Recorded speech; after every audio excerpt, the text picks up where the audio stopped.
Boa noite.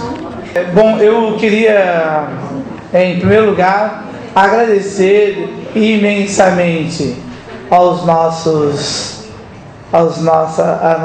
participantes. E dizer para vocês que para nós é muito importante esse momento, porque é a oportunidade que a gente tem de fazer um debate, que é um debate contemporâneo e que diz respeito ao quadro das relações sociais e nele as relações raciais, né, que de certa forma estrutura a sociedade brasileira. Então nós tivemos a oportunidade de, professora Cláudia, eu e a gurizada, de criar as oportunidades para brindar vocês com a palestra do professor Lourenço Cardoso. O professor Lourenço Cardoso, como eu, é um puqueiro de Guajema, né? Puqueiro da PUC de São Paulo, fez História da PUC de São Paulo, fez mestrado em Sociologia na Universidade de Coimbra, né? E é doutor em Sociologia pela Unesp, tendo como orientadores nosso parceiro, que nem é sociólogo, né, que é um antropólogo, o professor Dagoberto Fonseca, e o Boaventura Souza Santos. Dito esses informes, eu queria dizer que eu estou muito contente, muito feliz mesmo, meu nome, em nome da professora Cláudia e do pessoal do NEAB, por poder contar com o professor Lourenço Cardoso, e que nós esperamos que esse seja apenas um dos passos de uma parceria muito legal e que a gente possa disseminar aqui em Santa Catarina os estudos sobre essa novidade que é a branquitude brasileira. Professor, a palavra é sua. Não. Boa noite a todos, boa noite a todos. Boa noite. Ok. Então, agradeço ao professor Paulino, agradeço à professora Cláudia, agradeço ao NEAB pelo convite. Estive no NEAB e vi que vocês têm produzido muito, isso é de fundamental importância para que a gente possa tornar esse país, e de repente a minha cidade, que é São Paulo, que está caminhando para a direita um pouco, de repente mais à esquerda, e que significa um pouco, de repente, mais politizada, um pouco, de repente, mais humana. O tema que eu estudo desde o mestrado, desde 2002, seria branquitude. O título da palestra que eu vou apresentar para vocês seria a branquitude e o branco pesquisador do negro tema. Branquitude nós vamos discutir. E o que seria o branco pesquisador do negro tema? O que seria negro tema? Negro tema é um termo cunhado por Alberto Guerreiro Ramos, um pensador negro da época do Abdias Nascimento, da época do teatro experimental do negro, que é um dos maiores intelectuais desse país. Escreveu sobre, aliás, foi um dos maiores intelectuais desse país. Escreveu sobre muitas coisas e também escreveu sobre relações raciais. E ele é referência nas relações raciais, referência quando se trata em pensar o negro, referência quando se trata em pensar o branco, referência no pensamento social brasileiro, referência em administração. O Roberto Guerreiro Ramos falava: a sociologia, em 1957, anos 60, ela era uma espécie de sociologia do negro. Aliás, as relações raciais eram uma espécie de sociologia do negro. Aliás, naquele momento, o que o pensamento brasileiro estava preocupado em pensar o negro brasileiro, porque ele estava muito próximo. Para entender o Brasil, tinha que entender a questão da escravidão. Então, o negro era o problema central. Então, aí o Guerreiro Ramos falava: Esses estudos que chamam de relações raciais são, na verdade, uma sociologia do negro. Ou seja, são sociólogos que só pensam no negro, tratam o negro como tema. Por isso, o termo negro tema. E ao falar do negro tema, ele esquece do negro vida. Então, esse negro tema nem é esse negro, não é nem esse negro, não é nem um trabalho científico tão elogiável, segundo a crítica do próprio Guerreiro Ramos, e está muito distante do negro que é o negro vida. Então, quem são as pessoas que eu estudo? As pessoas que eu estudo desde o mestrado, desde 2006 até agora, em 2014, é esse branco pesquisador que estuda o negro. O branco pesquisador que tem a preocupação em estudar o negro. E que são eles? São eles os fundadores da sociologia no Brasil, pensando na sociologia paulista. E quando você fala em sociologia paulista, nós estamos pensando em USP, que tem uma arrogância que a sociologia paulista da USP é aquela sociologia que deve ser universalizada porque é a mais aprofundada. Então, numa orientação até do próprio Florestan Fernandes, a sociologia tem que pensar o negro. Aí assim, teve o Fernando Henrique, enquanto sociólogo, competente, enquanto presidente, eu não posso dizer o mesmo, né? E tivemos o Ottaviani, na preocupação de estudar o negro, e assim muitos outros. Então, e os pesquisadores negros e intelectuais negros? Nessa época já tinha o Guerreiro Ramos, do Rio de Janeiro. Eles seguiram nessa linha. Então, o que é pensar relações raciais? O que é pensar questões sobre preconceito, questões sobre racismo?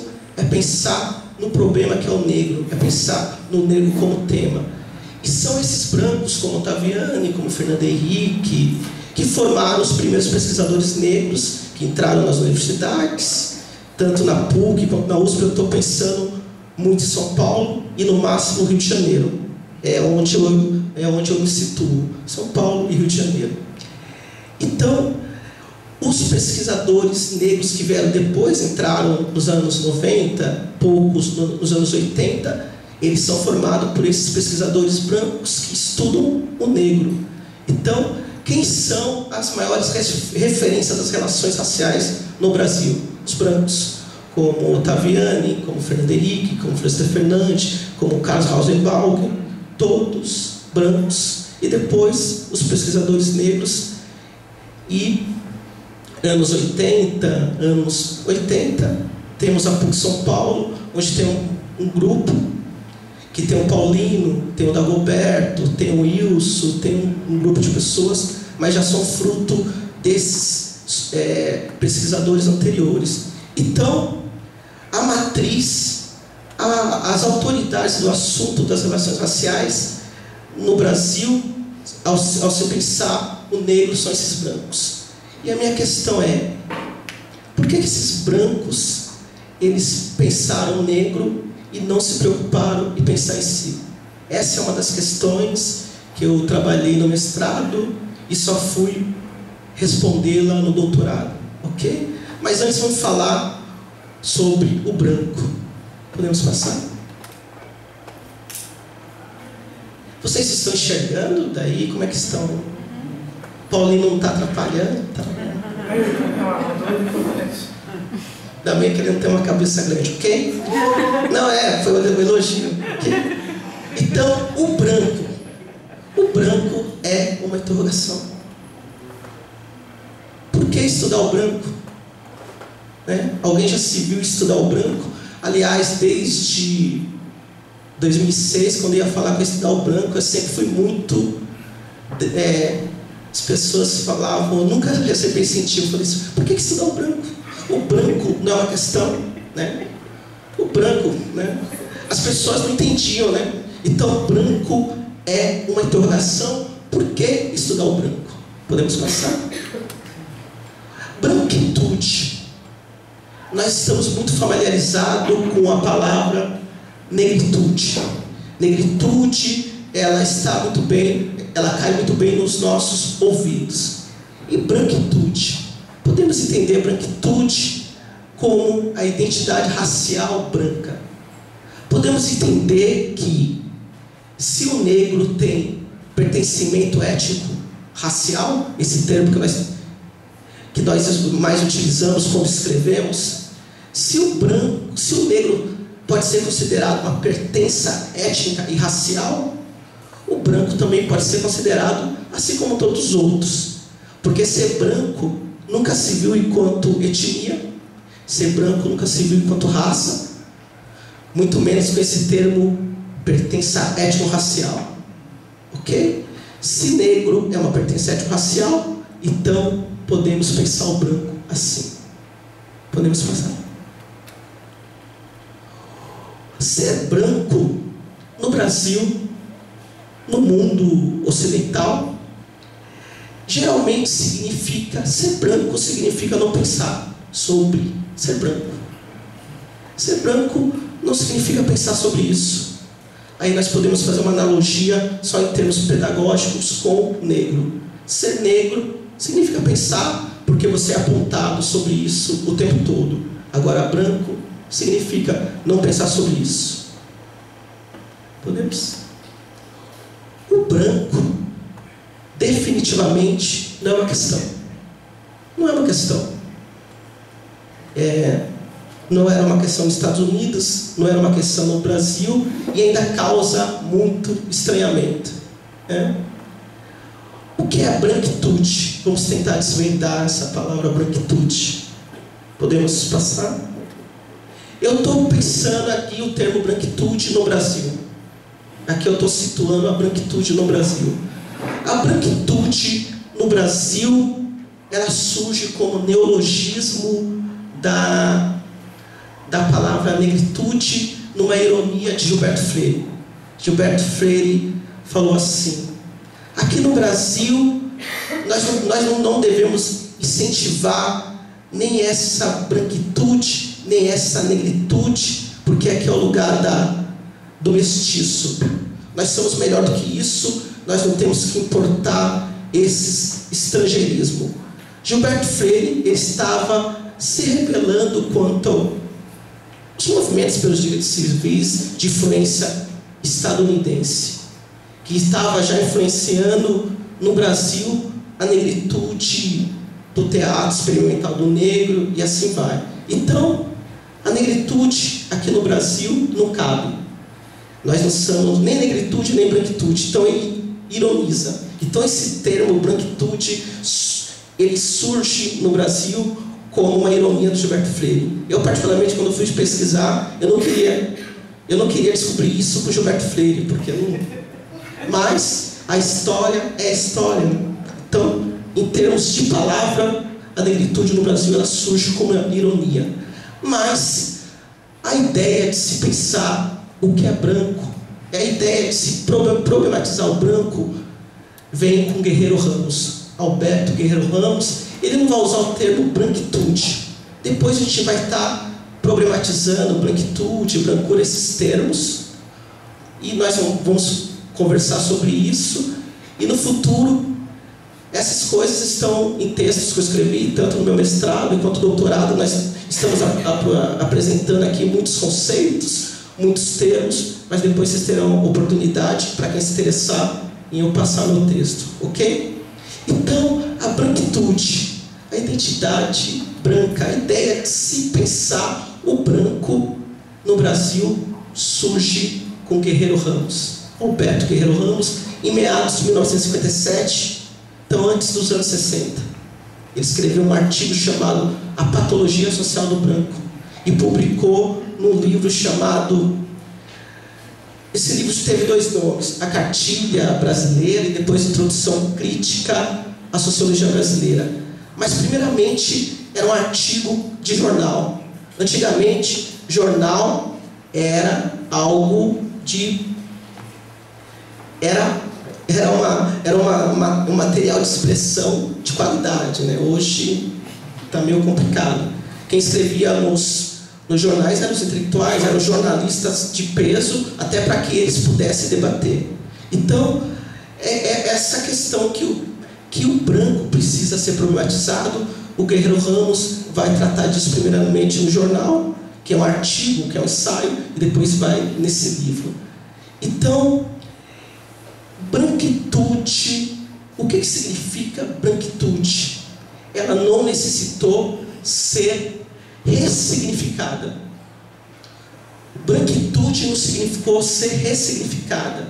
O que é ser negro?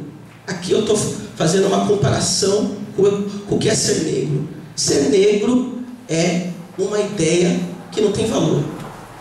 Ser negro na sua concepção colonial, ser negro quando surge, significa o ser sem valor. E o que é o movimento da negritude francês? O que é o conceito negritude? O conceito negritude, ele pega a ideia negra, o conceito negro, e ressignifica, ele positiva. Então, através do conceito negritude, eu colo no conceito negro e passo a dizer: ser negro agora é um ser de valor. Ok? E por quê? Porque ser negro significava não ter valor. E isso ainda está na sociedade? Está na sociedade. Quando o negro não se valoriza, ok? Quando o negro não se valoriza, significa que ele ainda tem aquela concepção colonial de ser negro. Ele ainda tem essa ideia que ser negro é um ser que não tem valor. E onde estão os negros que se valorizam? Geralmente os negros que se valorizam estão no ativismo, são os acadêmicos, e muitas vezes negro está discutindo com negro sobre o que é ser negro, sem perceber as concepções antagônicas do que é ser negro. Então nem todos os negros ressignificaram o que é ser negro, e eu acho que a televisão contribui para que não haja essa ressignificação. E ser branco sempre foi um ser de valor. Ser branco significa ser valor, ser bonito, ser inteligente, então não precisa ser ressignificado. Então branquitude é uma identidade, é um conceito que não precisa ser ressignificado. Branquitude não necessita ser reivindicado. Aqui sempre a comparação nesse momento com a negritude. Por que o branco não precisa dizer eu sou branco, eu reivindico isso? E o negro precisou. Por quê? Você está dizendo que eu sou uma pessoa que não tem valor? Você está dizendo que eu não tenho direito? Você está dizendo que eu sou menos humano? E assim vai, porque eu sou negro. Então, eu me coloco como negro, eu me defino como negro, mas ressignificando. Eu me afirmo como negro para dizer que eu sou um ser de valor. Isso significa o impacto da negritude na ideia de negro. Então, eu pego essa ideia de negro, ressignifico para tratar do racismo, dessa inferiorização. É ressignificação. O oprimido pega a sua identidade, assim como as mulheres, assim como os homossexuais, para lutar contra a opressão. Ele ressignifica e ele reivindica. Ser branco não precisou lutar contra nenhuma opressão, e muitas vezes na questão racial no Brasil, nos Estados Unidos, e assim vai. Ser branco é um lugar de opressor. Então, ser branco não significa reivindicar a luta contra a opressão. Branquitude não necessitou ser exposta. Ser branco não é necessário ser exposto. Quando o negro reivindica ser negro, ele está se expondo. Ele está se expondo. Eu sou negro, você está dizendo que eu sou negro, eu estou me expondo. Estou me expondo para lutar contra essa opressão que advém dessa ideia de raça, dessa violência racial. Ser branco nunca foi necessário se expor. Então, ser branco, como sempre foi um significado positivo, não foi necessário ressignificar. Ser branco, como sempre foi uma questão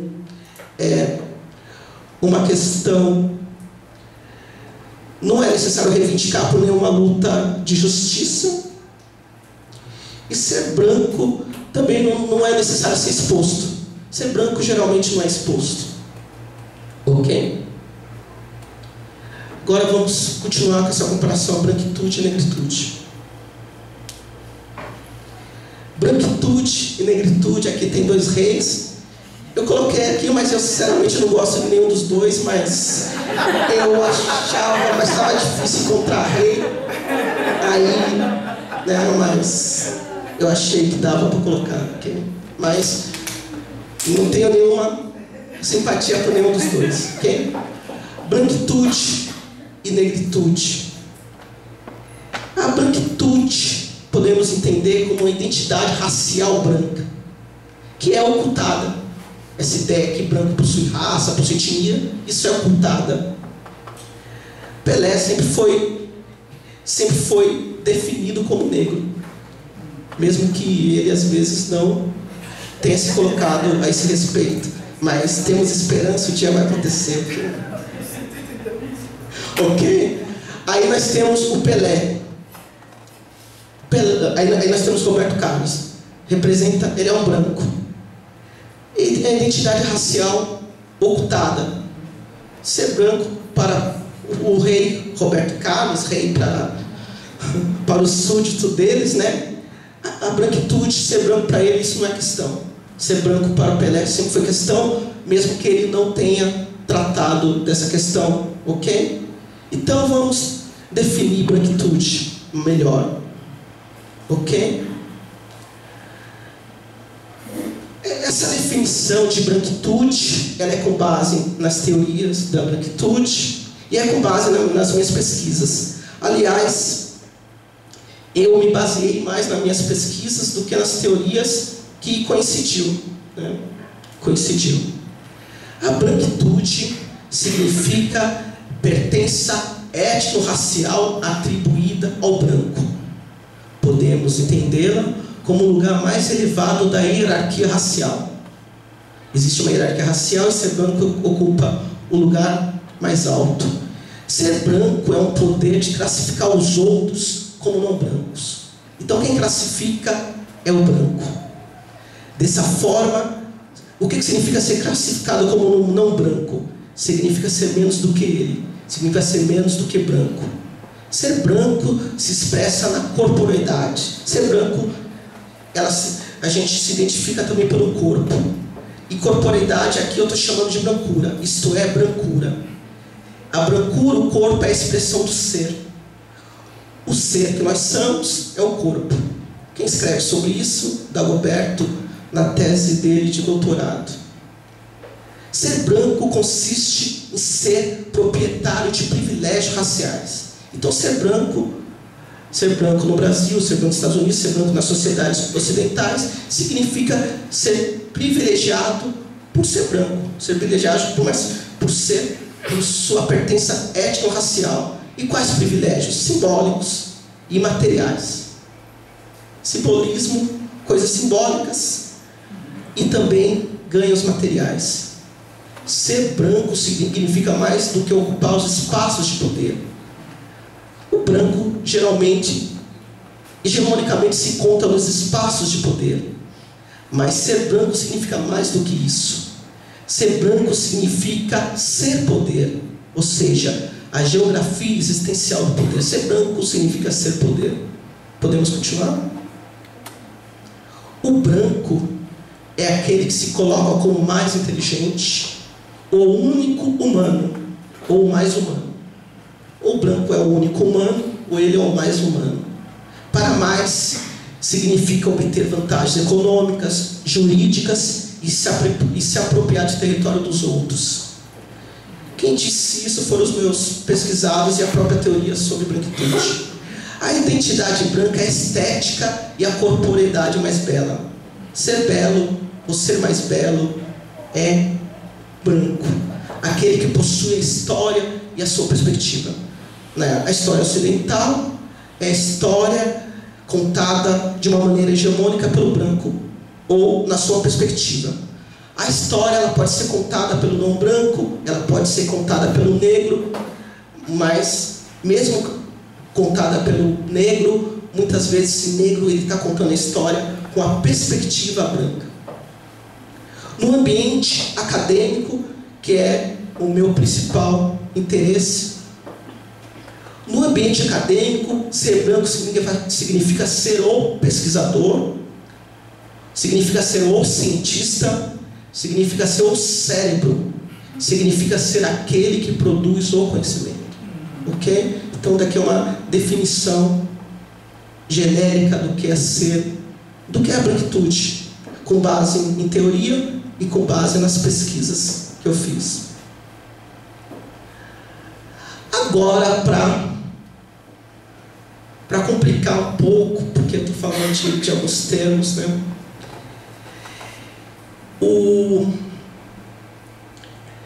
A BPN, né, quando nos convida, ele usa o termo branquitude e branquidade. E muitas vezes a gente confunde o que é branquitude e o que é branquidade. Antes, esse termo branquitude e branquidade, eles não tinham muita diferença, como está aqui. A branquitude e branquidade significava a mesma coisa. Branquitude e branquidade significava identidade branca. Isso na literatura sobre branquitude. Depois, em outro momento, com a pesquisadora chamada Edith Pisa, em 2005, ela propõe uma diferenciação entre branquitude e branquidade. E essa diferenciação proposta pela Edith Pisa vai ser desenvolvida pela Camila Moreira, está sendo desenvolvida por ela no mestrado. E essa menina é muito interessante, escreveu um artigo muito bom. Ela reelaborou esse artigo e está publicado aqui na revista da BPN, é nessa edição número 6. Então, a BPN é a Associação Brasileira dos Pesquisadores Negros, ok? A revista da BPN tem a revista da BPN, na última edição, lançou 13 artigos sobre branquitude. Então, essa discussão que eu estou falando aqui, e alguns detalhes, tem 13 artigos inéditos para vocês acompanharem por lá. É online, vocês têm acesso com facilidade.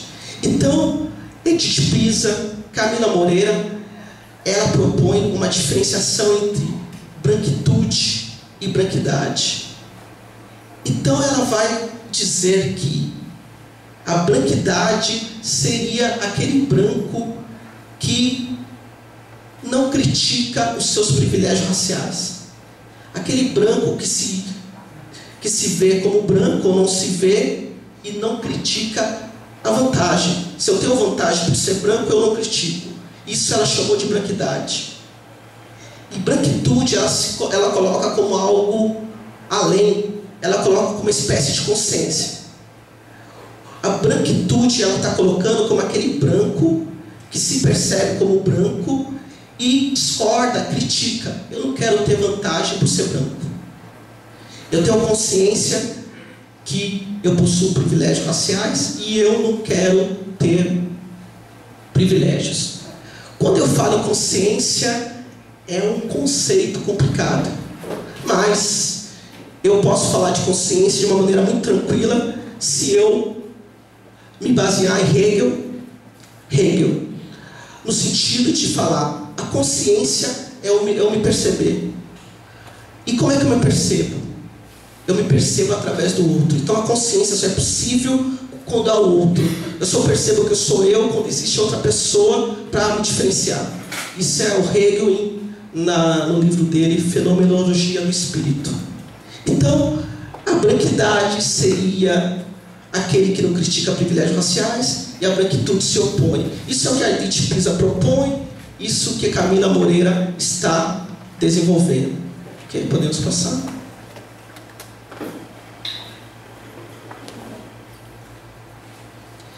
E essa ideia de branquidade, essa ideia de diferenciar branquidade e branquitude,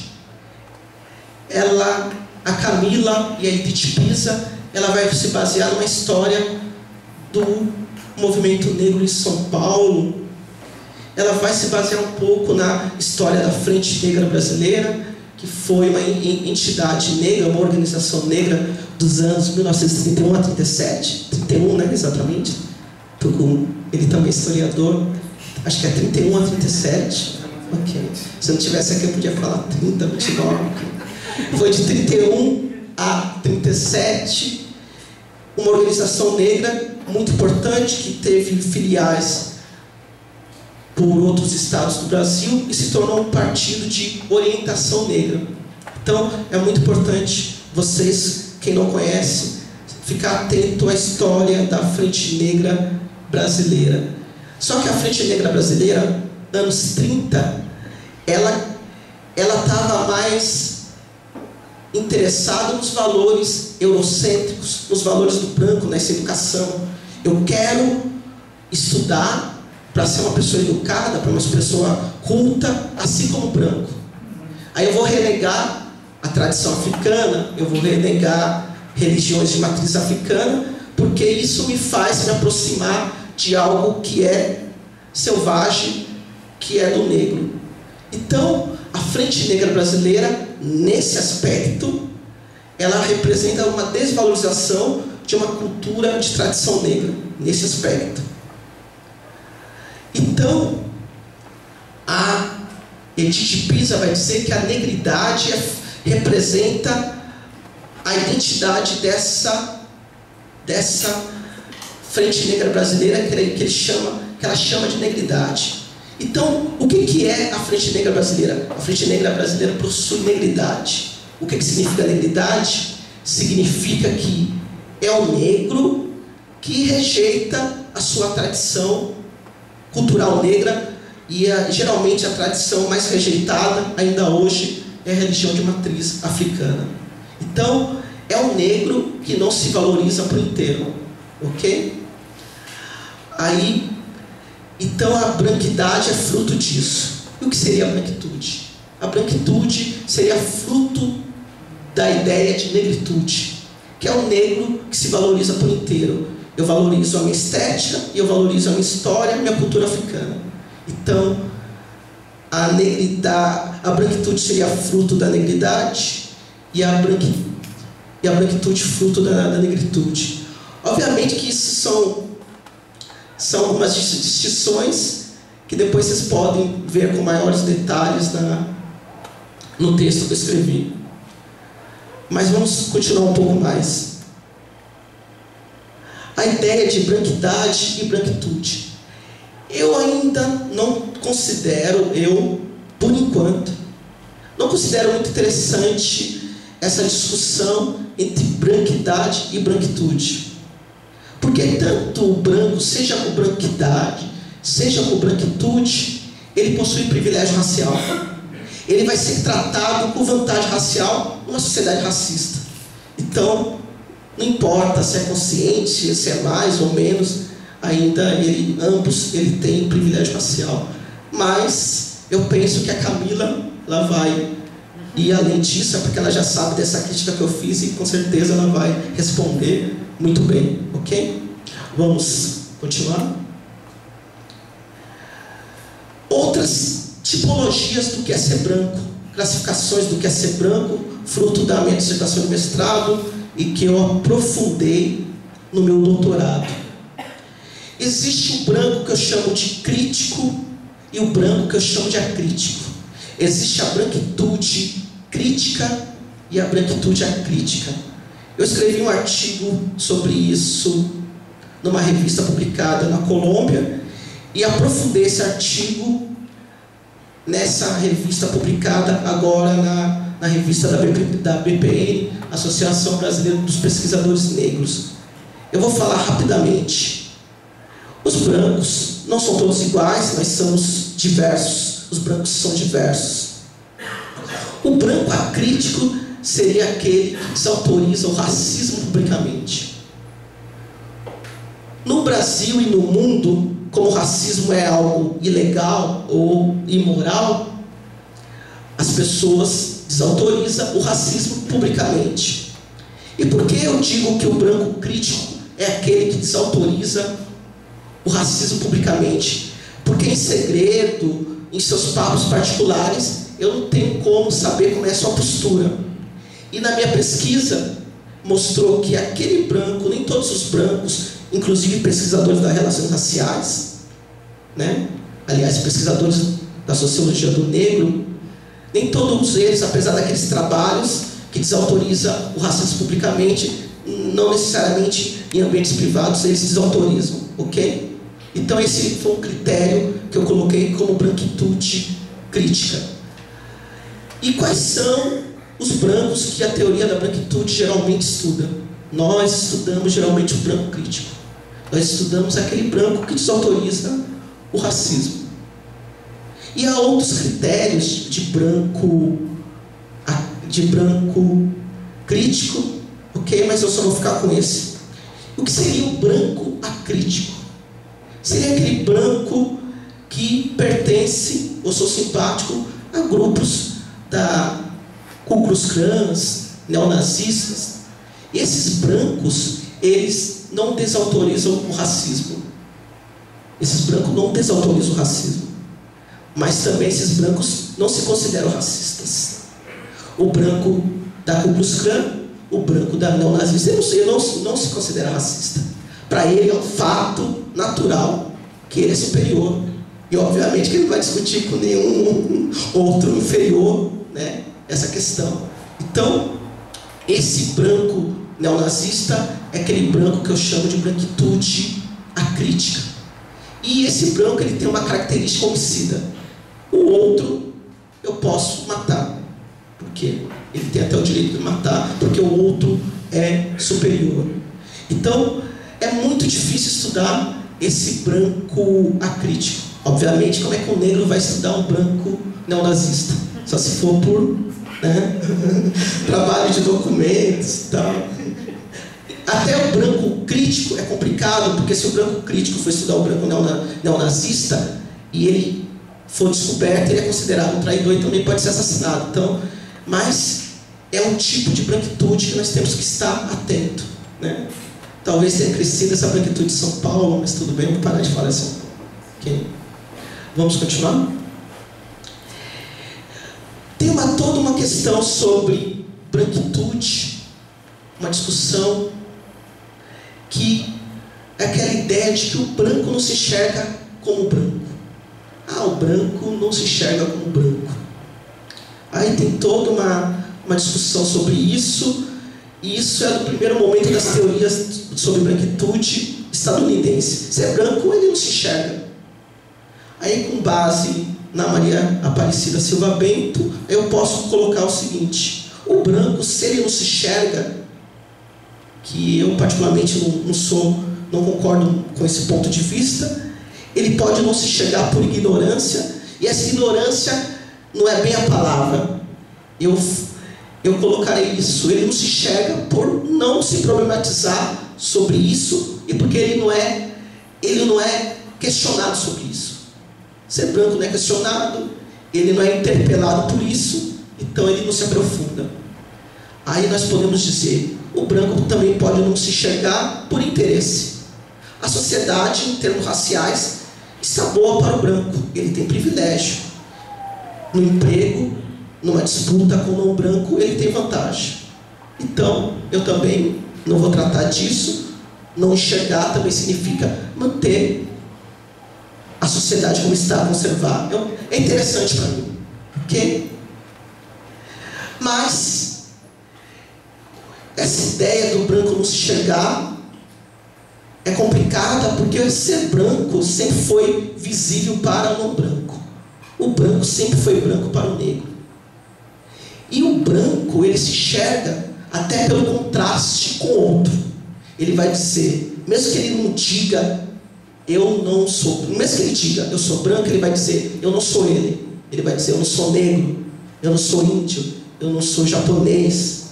Então, pelo contraste, ele está dizendo, ele está dizendo que é branco. Ok? Então a questão não é de não se enxergar, que o branco não se enxerga. A questão é que ele não tem se problematizado sobre isso e por que isso não tem sido uma questão para ele. Agora vamos para alguns outros termos. Tem um termo que eu utilizei no meu doutorado, chama brancocentrismo.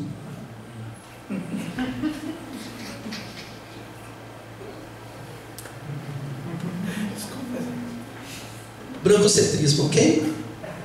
Brancocentrismo é um neologismo de eurocentrismo, ok? Essa ideia do branco como central. E isso é inventado, isso é construção histórica. Nós estamos aqui com historiadores, um historiador aqui do lado, aqui, né? Tem que ser historiador, da impressão que só sabe data, né? Ok? Então, essa ideia do branco como central, isso é uma construção.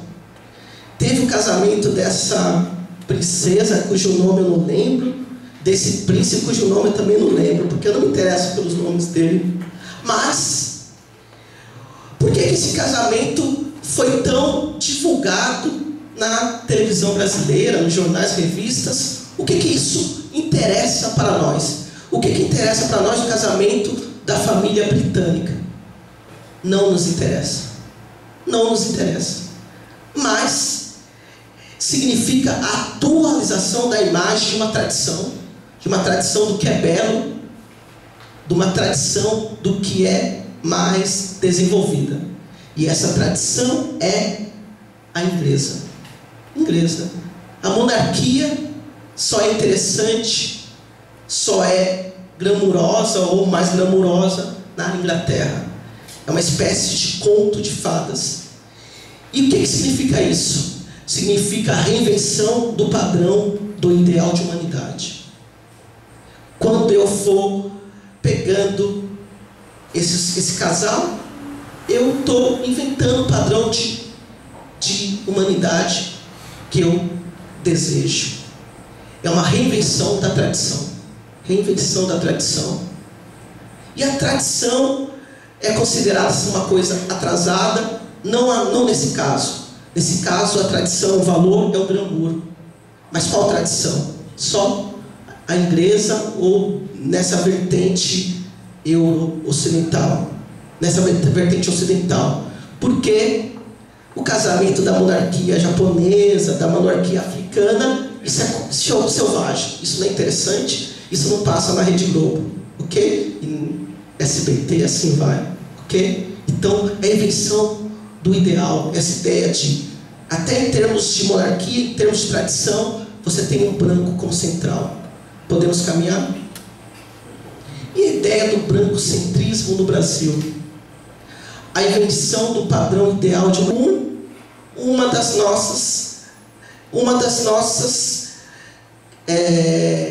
dos nossos grupos, que é apenas o branco. Então, o Brasil tem várias expressões de beleza e só mostra e só valoriza uma, que é, no caso, a Gisele, que é muito parecida com essa beleza da inglesa eurocêntrica, ok? Então, é reinvenção do ideal de humanidade, reinvenção da tradição, o branco central. Então, belo, o que deve ser mostrado, o que deve ser vendido é a Gisele. Houve toda uma discussão, eu não sei se é verdade, se é boato, sobre a apresentação da Copa do Mundo, que poderia ser o Lázaro Ramos e a Camila Pitanga. Aí eles preferiram, de maneira democrática, para o bem do Brasil, escolher a Paula Lima e aquele esposo dela, cujo nome também não lembro, ok? Podemos?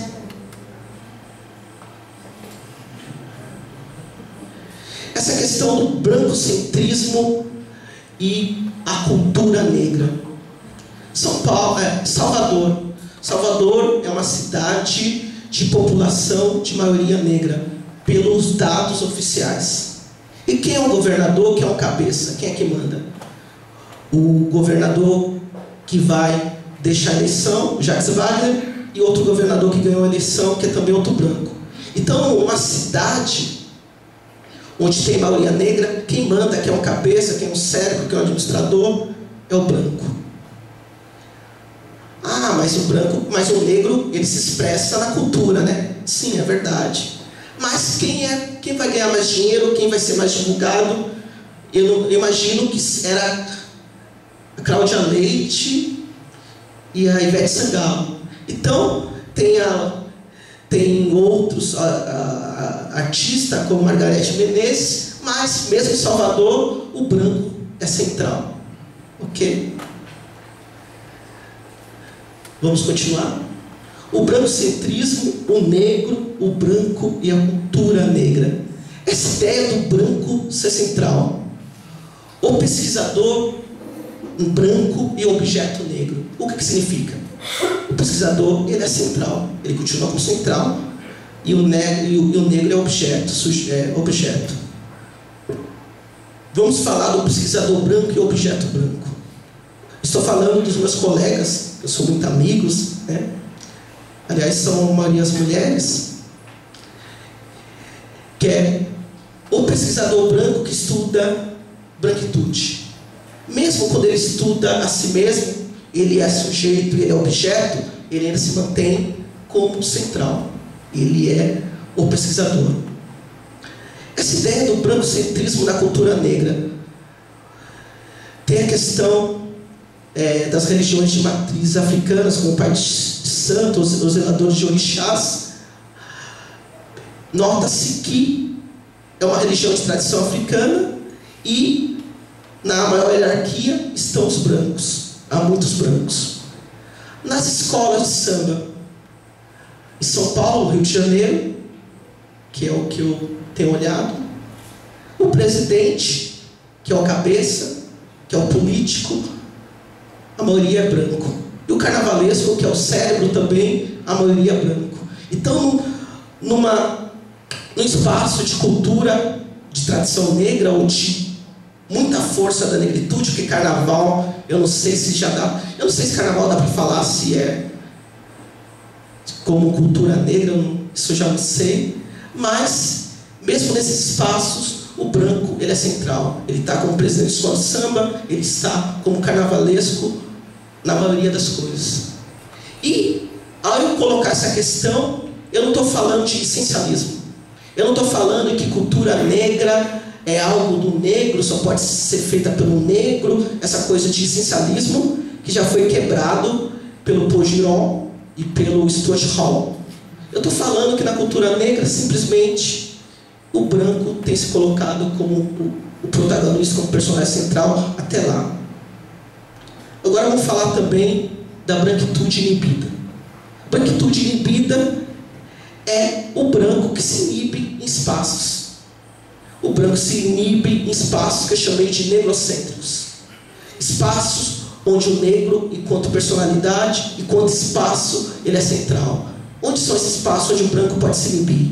ONGs negras, a cultura hip hop, NEAPs, eventos da própria BPN, é o espaço onde o branco pode se inibir. O branco também pode se inibir diante de personalidades negrocêntricas, como o presidente da República, o presidente Barack Obama, o presidente da Zumbi dos Palmares, lá da faculdade. O branco pode se inibir quando o negro está em cargos de chefias.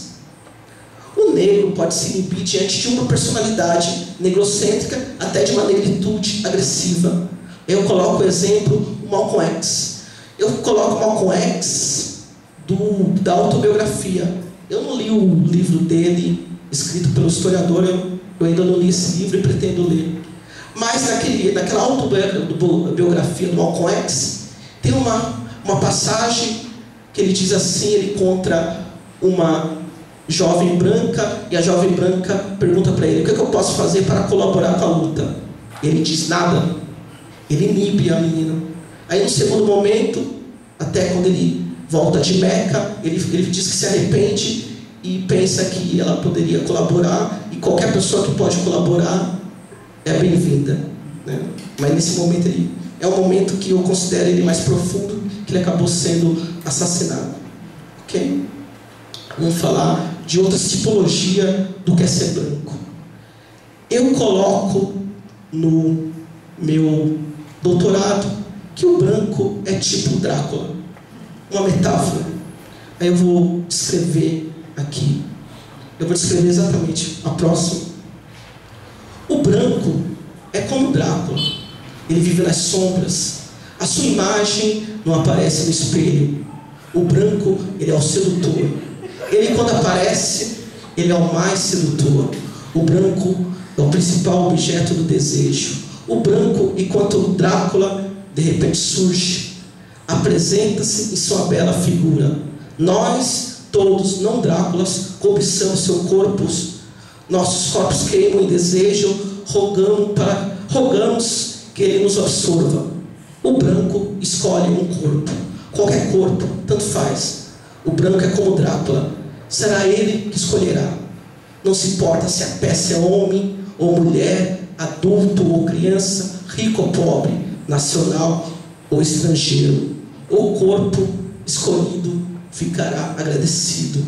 Para o Drácula somente importa que o animal seja saudável, jovial, especialmente com odor inebriante de sangue. Daqui são várias metáforas, mas o que eu quero dizer com a ideia de branco Drácula? Uma das características do branco, ele não se enxerga. O Drácula é aquele que não se enxerga no espelho. Os não Dráculas enxergam o Drácula, mas o branco não se enxerga. E se você não se enxerga, você não tem como se criticar, ok? Outra tipologia do branco é: o branco é um narciso. O que é o branco narciso? O branco somente se enxerga. Ele somente tem olhos para si e não para os outros. Então, os outros não são interessantes, ele só tem olhos para si porque ele é belo. Ele é belo, ele é inteligente. Outra ideia: o branco continua. O branco dissimulado de universal, o branco em evidência oculto. O branco dissimulado de universal. O que está escrito nos nossos livros de história, o que está escrito na história ocidental. Nunca está apontado: o branco fez isso, o branco fez aquilo, está falando o imigrante, ou sei lá. Eles nunca usam o termo branco. O branco não aparece. Mas o que é a história? A história tem um protagonista, e quando a gente vai situar, quando a gente vai localizar, quando a gente vai provincializar, que a teoria feminista nos propõe isso, a teoria nos propõe situar a história. Situar a história é mostrar que a história é a história dos homens. Situar a história em termos racial é a história dos brancos. Então, o branco está o tempo todo nos livros, ele é o personagem principal, ele é o protagonista, mas ele está oculto. Está oculto como imigrante, está oculto como trabalhador, ele nunca aparece como branco. Está oculto como presidente, está oculto como grande personagem, mas nunca como branco. Então, na medida que o branco aparece, na medida que ele mais aparece, é a maneira que ele se esconde. Então, quanto mais o branco aparecer, a maneira do branco aparecer é a maneira dele se esconder. Então o branco ele se simula nessa ideia de universalidade. Outro tipo ideal de ser branco: a ideia do branco e a história. O que é a história? A história é a perspectiva excessivamente branca. Ou seja, o que é contado na história, ela tem uma perspectiva de hegemonia branca. E nessa hegemonia branca, o branco, ele nunca é vilão. Ou seja, se ele fez alguma atitude que a gente pode colocar como vilania, você justifica, você suaviza isso. E a história, nessa perspectiva excessivamente branca, ela é escrita tanto pelo branco como pelo não branco. É a perspectiva, é a mentalidade. Aqui eu estou falando do branco e a beleza como concessão. O que é belo? O que é bonito? A beleza, a estética é branca. O belo é branco. O que são a beleza não branca? O que é o negro, se o negro for belo? Essa história do negro ser belo, essa história do não branco ser belo é coisa da modernidade. Onde está isso que eu estou falando? Está em Humberto Eco, história da feiura, história da beleza, ok? Então, essa questão de o não branco ser belo é uma concessão da modernidade. A modernidade é uma coisa esquisita, onde mistura o feio e o belo. Então essa história de outro tipo de beleza, a beleza negra, é uma concessão do branco. Eu estou concedendo que há outras belezas, mas nessa concessão, obviamente, o outro é uma beleza numa hierarquia inferior, ok? Agora vamos falar do branco em questão, o branco na academia. Você colocar o branco acadêmico em questão. Tem uma ilustração, um desenho que Planeta 51, um astronauta norte-americano chega nesse planeta, aí as pessoas desse planeta olham para ele. Quem é esse alienígena? Quem é essa pessoa? Podemos passar? Quem é esse alienígena? Nesse planeta 51, o alienígena é o branco norte-americano. E por que o branco norte-americano é o alienígena, é o estranho, é o outro? Porque ser o outro, seu objeto, ser o alienígena, seu estranho, é fruto de uma força. Quem classificou outro como objeto, como o alienígena a ser estudado, é aquele que tem força, que foi o branco. A força da ciência, e assim vai. Podemos continuar? Esse filme Planeta dos Macacos também ilustra isso. Ali o alienígena é o branco, não o macaco.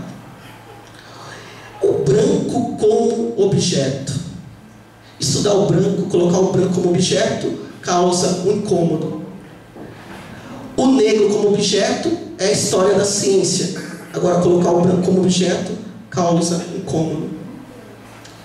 O que seria, podemos continuar? O que seria esse cômodo? Seria como você estivesse colocando o branco nu. Você estivesse desnudando o branco. E esse cômodo vai ser maior se quem estiver estudando for negro. Porque os estudos da branquitude nos Estados Unidos, a maioria quem estuda são os brancos. Aqui no Brasil, tanto estuda branco quanto negro. Mas os brancos se incomodam mais quando é o negro que os estuda. Ok? Podemos seguir?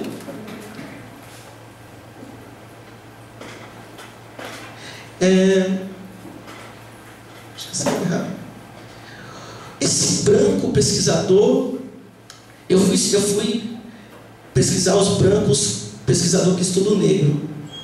O meu orientador falou o seguinte: boa sorte, Lourenço, você não vai encontrar ninguém. Eu falei, puxa. Falei, esse Dagoberto, ele sem noção, né? Eu ia entrevistar até o Fernando Henrique, mas o Fernando Henrique ele se recusou de uma maneira muito gentil, né?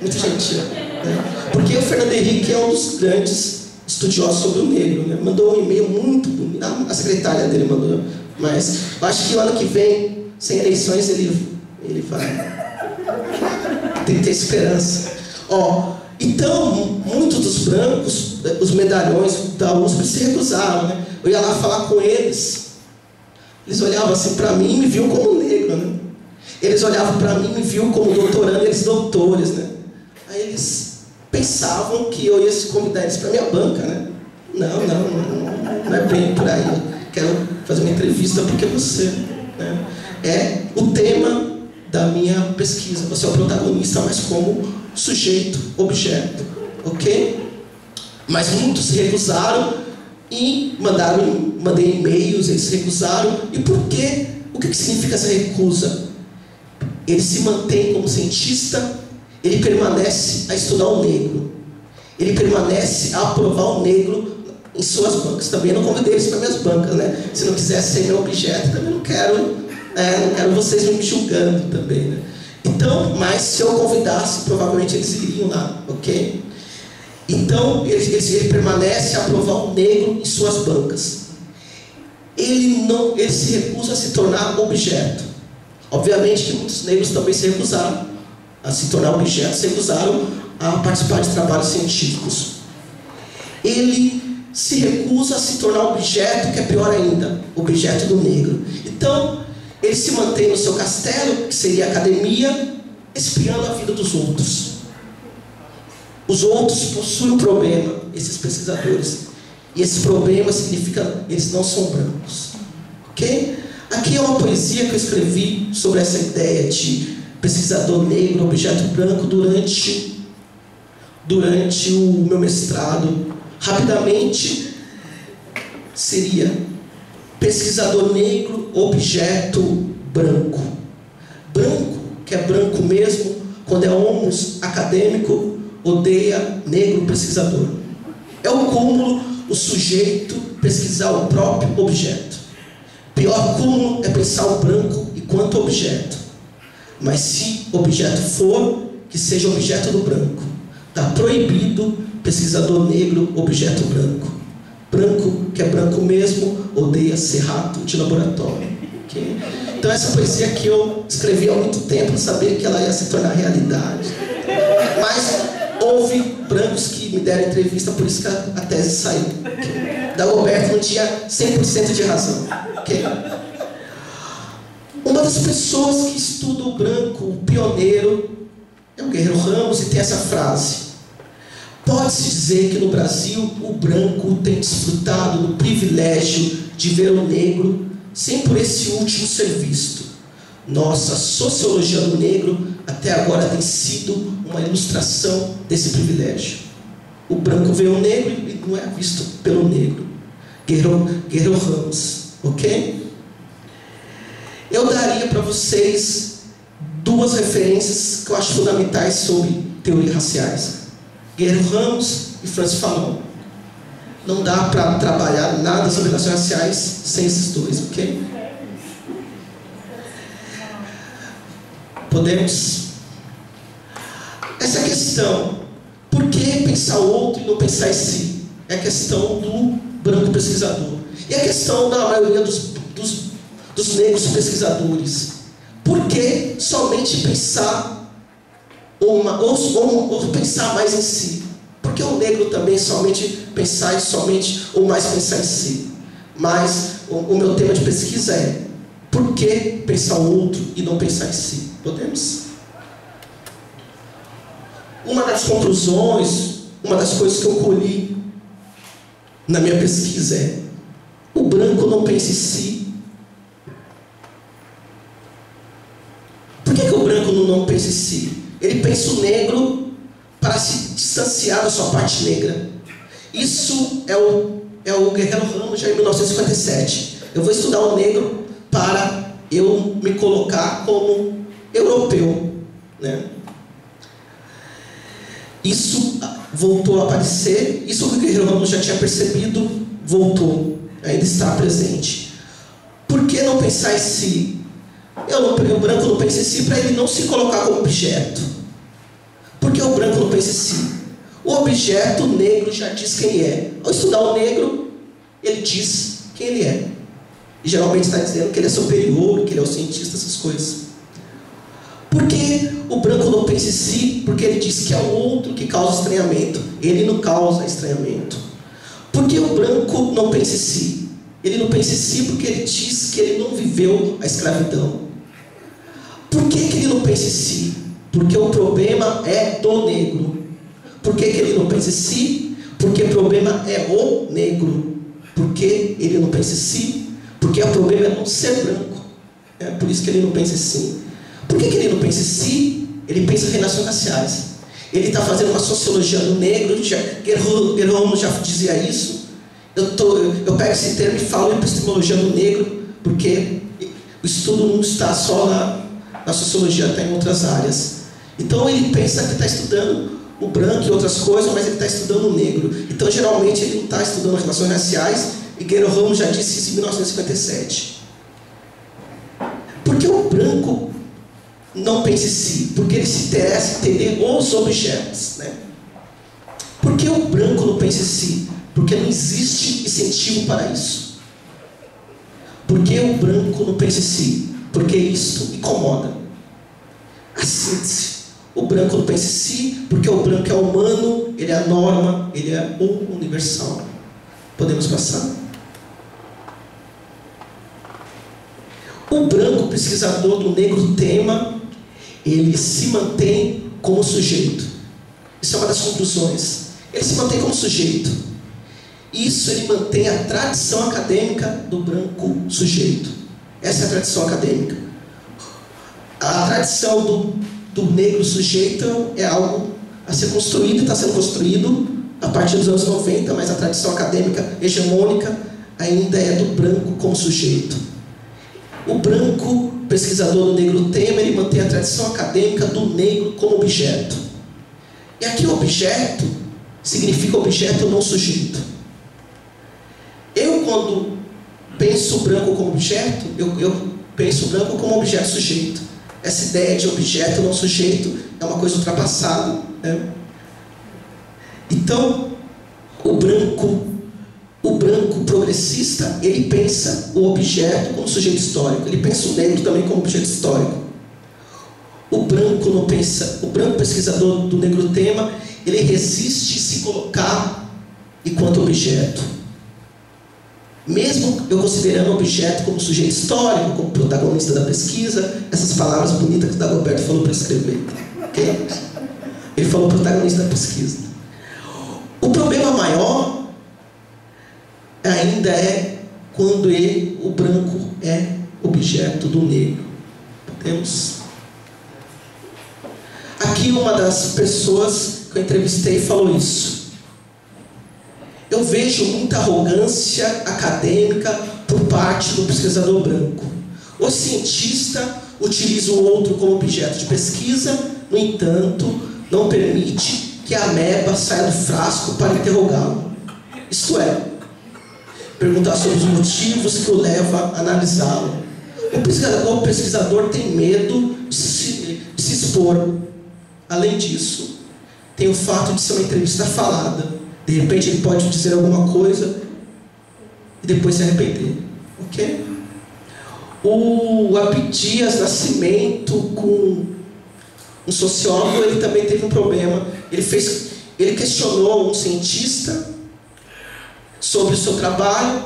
Aí esse cientista do Rio de Janeiro, muito famoso, né? Falou, como um micróbio pode questionar um cientista? Então essa é a mesma resposta dos anos 70 em 2014, ok?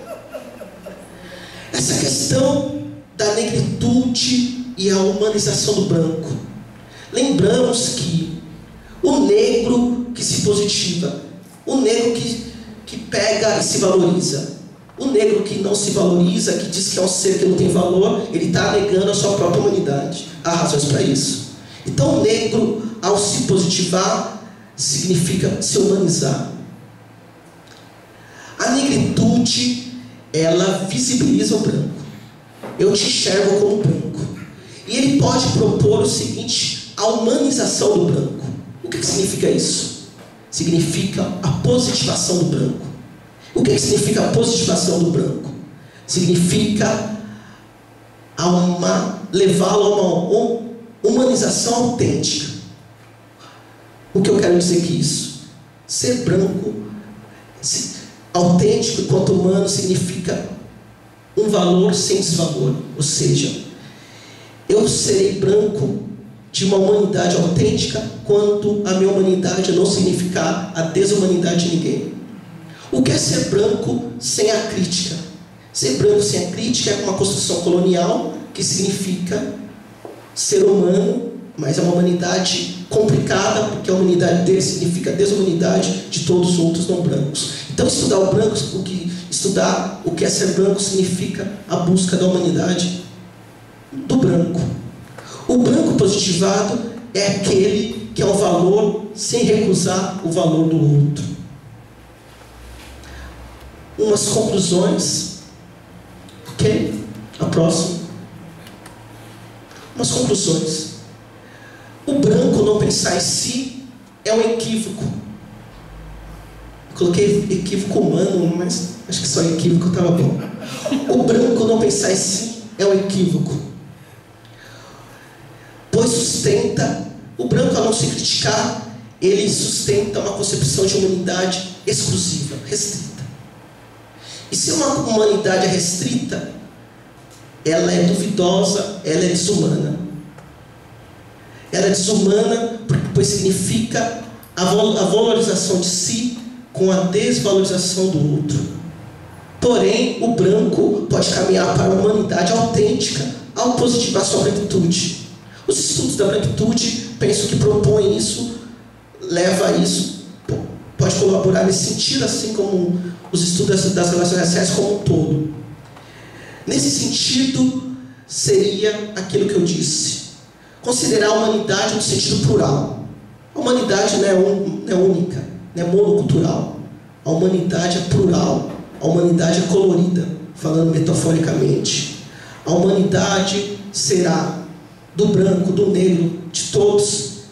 Significa valorização sem desvalorização. O que seria isso? Seria humanidade e não equívoco, exclusivismo branco. Com isso eu encerro por aqui.